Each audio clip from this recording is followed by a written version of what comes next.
શું માધવી, હવે તું પણ જવા દે ને. મુગ્ધા આપણી દીકરી છે.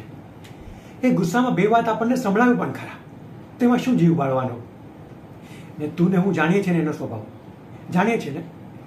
એ છે થોડી જિદ્દી, થોડા ગરમ મિજાજની, પણ છેવટે એ છે તો આપણું જ સંતાન ને. ને સાચું કહું તો મને એના પર ઘણું વાલ આવે છે, અને જ્યારે ગુસ્સો કરે ને ત્યારે તો ઘણું બધું વાલ આવે છે.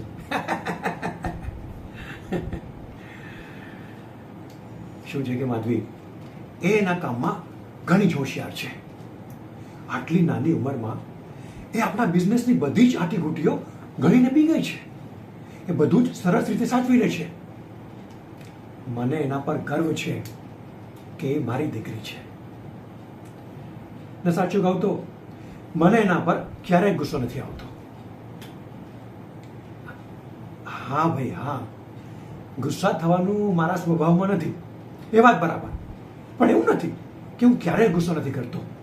તને ખબર છે, નાનપણમાં મારા એક મિત્રએ મારા હોમવર્કની નોટબુક ફાડી નાખી, અને મેં એને એવો ગુસ્સો કર્યો કે એણે 2 મહિના સુધી મારી સાથે વાત જ ન કરી.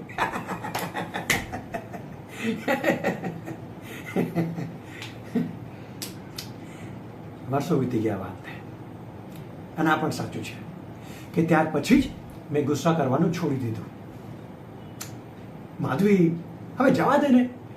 તારા મનમાં જે પણ કંઈ હોય એને બહાર કાઢ, અને છોટુ કાકાને કે જલ્દીથી મારા માટે સરસ મજાની મસાલેદાર ચા મૂકે, જલ્દીથી.